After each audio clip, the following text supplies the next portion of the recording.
Hi folks, it's Coach Kelvin here from the We Run Virtual Run Club, and We Run Coach for Leeds and surrounding areas, as well as online coaching. This little video is the second one in a short series that I'm doing on monitoring and tracking progress in your training. And the last video, I looked at the sort of almost like a mega macro cycle, which was looking back at 12 months of my training and then looking forwards to what I've kind of roughed out for the next 12 months. And reviewing the 12 months of my training, that's where I'm going to really get the biggest bang for my buck, is to just look for those little kind of dips in volume between the race specific phases and setup phases that I can just fill in. And it's not quite as simple as this, but my aim this year is to do more miles than I did last year and keep the same quality. And as long as I'm putting in the right rest and recovery, so that manifests itself as fitness, I should get faster or be able to go further, or hopefully both. But I will track that as I progress through this year. I will keep an eye on the times that I'm running certain sections of trail or road or races, to make sure that what I'm doing is having a positive effect. And for me, one of the reasons for that is I don't actually race very often. So I might do a couple of shorter races this year, but I might not. So my A race is early September. And I don't want to find out on race day if my training's going well. I want to be able to periodically put in test sessions throughout the season just to check in on where I am fitness wise. And something that a lot of sort of non-elite runners don't do on a fairly regular basis, and the elites do. And one of the reasons for that is the elites train in a very sort of methodical way. In other words, from training block to training block, they're doing a really similar thing. So they may find that always on a build week one, they do a certain distance and a certain intensity of run. And the 2 weeks that preceded that have been the same for the last sort of 3 or 4 training blocks. So that allows them to monitor that session in a very similar state of fatigue every single time they do that session. And then when they're not training, their kind of recovery might look quite similar as well. Day to day, their sleep might look quite similar. Whereas non-elite runners, even if your training looks really similar, there's all sorts of other things that can change that might affect the outcome of that session. So that's one reason why non-elites don't do loads of testing, is there's just so much other stuff and sort of noise going on. It's quite difficult to sort of extrapolate that data and say, yes, the sessions that we've been doing are making that runner faster.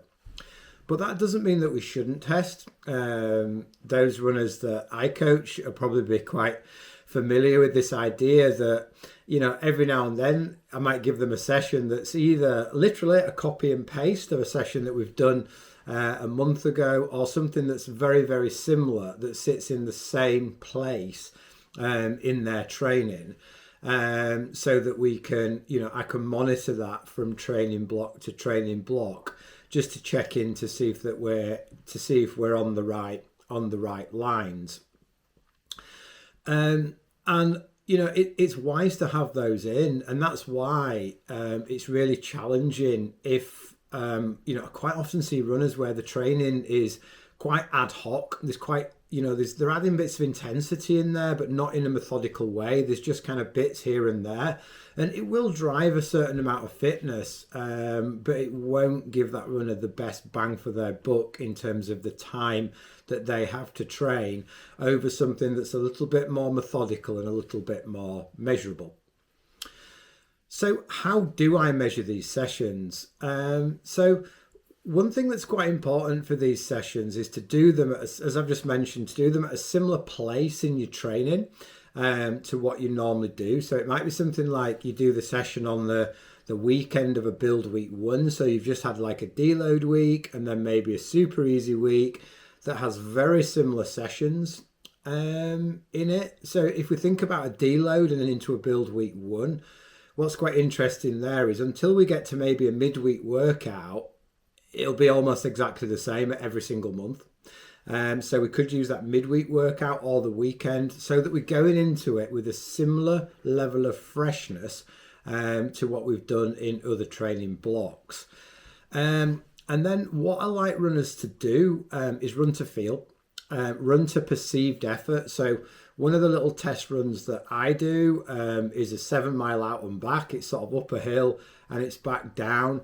And I run it to perceived effort. So I don't look at my heart rate because that data could be skewed depending on particularly the temperature with heart rate.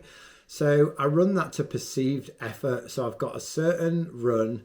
I've probably got 4 or 5 runs that I always do in training to a certain perceived effort anyway. So I've got some 1200 hilly trail laps, 1200 meters that I do sort of sub threshold.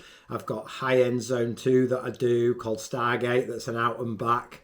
That's 7 miler. And I've got a few other set routes that, you know, almost every time I do them, I'm doing the same training session and I do it to perceived effort. And I track my progress, so my pace on those sessions over long periods of time. And that's quite important as well. I'm not just cherry picking one session and going like, oh, I'm rubbish, I'm not improving, or oh my goodness, I'm amazing, my training's going really well, just off the back of one cherry picked session. I look at a progress over months and to a certain degree, years. I use Strava to do that, so I can just look at matched runs or matched segments, and I can easily scroll back over months and years and see that on a chart. If you don't subscribe to the sort of, is it called the pro version of Strava, you won't be able to see that, but it's worth then just making up like a spreadsheet and putting those runs on a spreadsheet. When I do the test runs, it's also really important for me to put a comment as well on how I felt, whether my legs felt good, my legs felt a bit sleepy, whether it felt a little bit high at the intensity or a little bit low in the intensity. And that just allows me to sort of make those kind of micro adjustments to that pace and whether that is a true reflection of my fitness. So it's about picking a session. It doesn't have to be a sort of max velocity effort. It could be a race. Maybe every 8 weeks you race your local park run to monitor progression. But that's irrelevant to a certain degree if you're training for a marathon. Because in the later stages of training for a marathon, your 5K time might actually be decreasing, as we want VO2 max to decrease as we're moving towards the marathon and add more race specific work. So make sure that this session is also specific to the training that you're doing. But it might be that if you train for sort of shorter, faster events, it might be that you actually throw in a race every now and then. And of course, races as well are really good markers of fitness, particularly if you've trained in a similar way and it's the same race that you do every year. So find a little loop, race it to a certain race, run it to a certain intensity, whatever that intensity might be. It doesn't have to be a continuous run. It can be interval sessions as well that you run to a certain perceived effort, so therefore intensity, and have some way of tracking that over time. And if it gets to the point where, you know, fitness seems to be increasing and then it starts to plateau, that's maybe a time when you step back, and that might be the marker to move on to the next phase of your training, maybe moving from a VO2 max phase to a threshold phase once we start to see these plateaus. So quite a lot in there. It might be one that you listen to or watch a couple of times. And please, if you've got any questions on that, please just pop them in the comments below. And for now, Happy running.